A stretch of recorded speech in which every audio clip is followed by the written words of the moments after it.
உங்கள் எல்லோருக்கும் முதலமைச்சரை திரையில் நீங்கள் பார்த்துருப்பீங்க. 3 மாதமாக நேரில் பார்த்துன்னு இருக்கிறீங்க. நான் கடந்த 28-29 வருஷமாக அவருடைய நெருங்கி பழகிற வாய்ப்பு எனக்கு கிடைச்சிது. அப்படி பார்க்கும்போது சினிமாவில் மட்டும்தான் நடிப்பார்.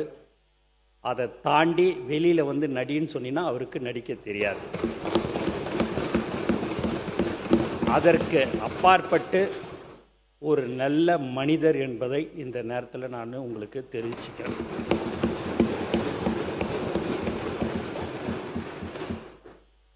ஏன்னா அவர் வந்து ஒரு கல்ட்டுன்னுவாங்க, ஒரு பெரிய ஸ்டார்.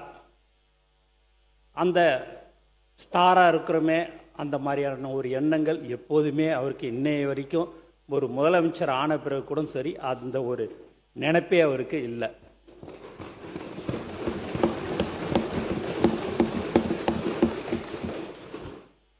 மேலும் அவர் அர்ஜுன் சார் சொன்னார், புகழ்ச்சி உண்மையாகவே அவருக்கு உண்மையாகவே சொல்கிறோம் பிடிக்காது. நான் அவர்கிட்ட அடிக்கடிக்கு தினந்தோறும் பேசும்போதெல்லாம் அவரை பற்றி ஒரு 2 வார்த்தை பேசினாலே போதும், அப்படியே டக்குன்னு சேர் அப்படி திருப்பிப்பார். ஏன்னா அது அவருக்கு பிடிக்கலன்னு அர்த்தம். அவரை புகழ்றது அவருக்கு பிடிக்காது. ஏன் இதெல்லாம் நான் சொல்கிறேன் அப்படின்னா, நான் ஒரு சாதாரண ஆள். ஒரு சின்ன ஊரில் பாண்டிச்சேரியில் ஒரு சட்டமன்ற உறுப்பினராக நான் இருந்தேன். அங்கெல்லாம் உங்களுக்கு தெரியும், ஒரு கவுன்சிலர் அளவுக்கு தான் அந்த ஓட்டு அங்கெல்லாம் இருக்கும். அங்கெல்லாம் இருந்துட்டு எனக்கு இங்கே ஒரு வாய்ப்பு கொடுத்து இன்றைக்கி நான் ஒரு அமைச்சராக இருக்கிறேன்னா அவரை தவிர வேறு யாராலையும் அதை வந்து செய்ய முடியாது. ஒரு பிரபல டைரக்டர், இப்பயும் அவர் ஒரு பிரபல டைரக்டர், தலைவர் படத்தை இயக்கியிருக்கிறார்.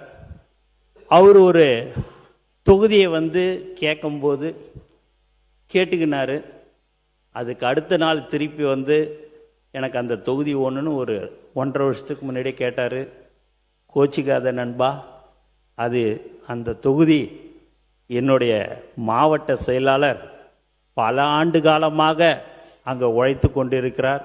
அவரை விட்டுட்டு உனக்கு நான் கண்டிப்பாக நான் தரமாட்டேன், கோச்சிக்காதுன்னு சொன்னார். திண்டுக்கல் மாவட்டத்தில் யார் யாரோ வந்து சீட்டு கேட்டாங்க. அங்கே ஒன்றிய நகரத்தில் ரொம்ப நாள் இருக்கிறாங்கல்ல, அவங்களுக்கு சீட்டு கொடுக்காம ஏன் அவங்களுக்கு கொடுக்கணும்னு நினைக்கிறேன் அப்படின்னாரு. இல்லை, யாருமே பண வசதி இல்லைன்றாங்கன்ட்டு. டெபாசிட்டுக்கு மட்டும் பணம் இருந்தால் போதும், நீ அங்கே இருக்கிற ஆளுக்கு நீ ஒன்றியத்துக்கே கொடுன்னு சொன்னார். அவர் சென்ட்ரிங் வேலையெல்லாம் ஒரு நாளைக்கு அவருடைய கூலியே 1000 ரூபா 1500 தான் கிடைக்கும். அவர் அண்ணே எனக்கு என்னண்ணே, எனக்கு வேணாண்ணே அப்படின்னாரு. இல்லை, தலைவர் சொல்கிறாரு உனக்கு கொடுக்க சொல்லி கொடுத்தாச்சுன்னாரு. அவரும் இன்றைக்கி ஒரு சட்டமன்ற உறுப்பினராக வந்துக்கிறார்.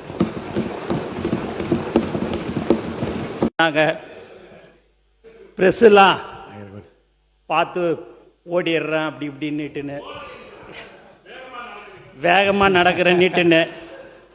ஆனால் நீங்கள் தான் ஒரு தனியாக ஒரு நிறுவனமே வச்சுக்கின்னு நீங்கள் இப்படிலாம் கேள்வி கேளுங்க, இவங்களை எப்படியாவது விடாதீங்க, ஏதாவது எடக்கு முடக்கா கேட்டு அதை எப்படியாவது ட்ரோல் பண்ணலான்ற ஒரே ஒரு நோக்கத்திலே தான் இந்த ப்ரெஸ் எல்லாம் நீங்கள் கேள்வி கேட்க விட்டே எங்கள் ஆளுங்களை கேட்க விடுறதே உங்கள் வேலையாக இருந்ததுன்னா, இதுக்கெல்லாம் நாங்கள் ஓடலை, பயப்பில்லை. நாங்கள் எதுவாக இருந்தாலும் எங்கள் முதலமைச்சருடைய பாணியில் நாங்கள் எதுவாக இருந்தாலும் சாதித்து காட்டுறது மட்டும்தான் எங்களுடைய நோக்கமாக இருந்தது. அதனால் ப்ரெஸ்ஸை பார்த்தெல்லாம் ஒன்று எதையாவது ஒன்று அவங்க கேட்பாங்க ப்ரெஸ்ஸு, இந்த இன்னும் இப்போ நீங்கள் நலத்திட்ட உதவி கொடுத்தீங்கன்னா அதை மட்டும் சொல்லிட்டு போயினே இருங்களேன்னுவாங்க. அப்படி மைக்கை நீட்டும் போது மற்ற 2 கேள்வி எங்கள் அண்ணங்கள்லாம் சொல்லி அனுப்பிச்ச கேள்வி அவங்க அப்படி கேட்பாங்க. அதில் எந்த மாற்று கருத்தும் கிடையாது. இல்லைன்னா ப்ரெஸ் எல்லாமே நண்பர்கள், நல்லவர்கள், எல்லாருமே அவங்கள நம்ம தப்புலாம் வந்து சொல்லலை. இன்னா இருந்தாலும் ஒரு 70-75 வருஷம் 50 வருஷமாக உங்களோடையே அவங்க ட்ராவல் பண்ணிட்டாங்க. இப்போ எங்களோட இனிமேல் இப்படி தான் ட்ராவல் பண்ணுறாங்க. அதனால் எங்களுக்கு அந்த பயம்லாம் இல்லைன்னு. எதுக்கு தேவையில்லாமல் எதுவும் பேசக்கூடாது, போனால் வேலையை முடிக்கணும், மக்களுக்கு என்ன தேவையோ அதை செய்யணுன்றது எங்கள் முதலமைச்சருடைய அறிவுறுத்தல். அதுபடி நாங்கள் இருந்துன்னு இருக்கிறேன்னா, எங்கள் ஐஆர்எஸ் அருண்ராஜ் சார். ஏன் சார், எதுக்கு சார் அரசியல்? ஐஆர்எஸ் பதவியிலே இருந்து நான் assistant commissioner of income tax அப்படி இருக்கும்போது இல்லைங்க நான் அரசியலுக்கு வந்தே ஆகுனார். சரிங்க அப்படின்னா தலைவர்கிட்ட அடிக்கடிக்கு வந்து பார்ப்பார். நான் வந்து யாருக்கும் தெரியாமல் வந்து பார்க்க வேண்டிய சூழ்நிலையாக இருக்குது. நான் ராஜினாமா பண்ணிவிட்டு நேரடியாக வந்து நான் பார்க்கணும், நான் உங்களோட கட்சியில் நான் பணியாற்றி நான் தேர்தலில் நான் நிற்கணும் அப்படின்னார். அவங்க மாமனார் மாமியார் எல்லாருமே உன்னை ஐஆர்எஸ்க்கு தான் நான் பொண்ணு கொடுத்தேன், அரசியலுக்கு நீ போவேன்னு தெரிஞ்சா நான் கண்டிப்பாக உனக்கு பொண்ணே கொடுத்துருக்க மாட்டேன்ல நிலைமையெல்லாம் அவருக்கு வந்துச்சு. ஆனால் தலைவர் ஒன்று தான் சொன்னார், அந்த ஐஆர்எஸ் பதவியோட நீங்கள் நம்மளுடைய கட்சியில் ஒரு நல்ல இடத்துக்கு நல்ல பதவிக்கு வருவீங்க, பயப்படாமல் தேர்தலில் நில்லுங்க, ரிசைன் பண்ணிட்டு வாங்கன்னு சொல்லக்கூடிய ஒரு தலைவர் தான் எங்கள் தலைவர் தளபதி. அந்த நம்பிக்கை எனக்கும் அந்த நம்பிக்கை இருந்தாலும் அவருடைய வில் பவர், எதையும் சாதிக்க முடியும். எதையாவது ஒன்று சொன்னார்னா அது செய்யறதா இருந்தால் மட்டும்தான் சொல்லுவார்.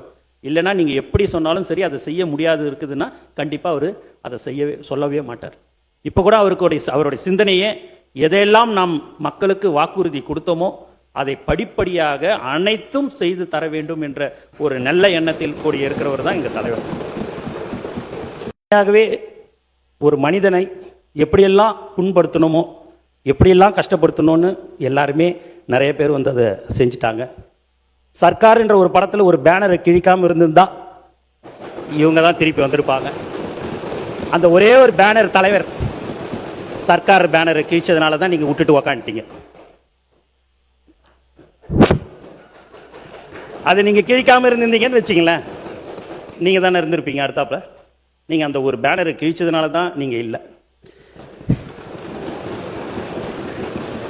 எங்கள் அண்ணன் சிரிக்கிறார் பாருங்க, கரெக்டு தாண்டான்னு நினைக்கிற மாதிரி சிரிக்கிறார். ஏன் இப்படிலாம் சொல்கிறோம் அப்படின்னா, எங்களுக்கு தெரிஞ்சதெல்லாம் எங்கள் தலைவர் தளபதி, எங்களுடைய உயிர் மூச்சு நாடி அனைத்தும் தலைவர் தான். அப்படின்னு ஏன்னா இந்த சபையில் எல்லாமே தெரியணும், உங்களுக்கும் நாங்கள் யாருன்றது தெரியணுன்றதுக்கோசம் தான். நீங்கள் நிறைய தடவை நாங்கள் மீட்டிங்கில் பேசியிருப்போம், நீங்கள் அதெல்லாம் கேட்டிருப்பீங்க, அதெல்லாம் கரெக்டு தான். இருந்தாலும் இந்த நேரத்தில் நீங்கள் உங்கள் தலைவரை பற்றி சொல்லும்போது, உங்கள் வரலாறை பற்றி சொல்லும்போது, எங்களுடைய வரலாறு 2 வருஷம்தான், 2.5 வருஷம் தான். அந்த 2.5 வருஷத்து வரலாறை நான் கொஞ்சம் சொல்லிக்கலான்றதுக்கோசம் தான் நான் சொல்கிறேன்.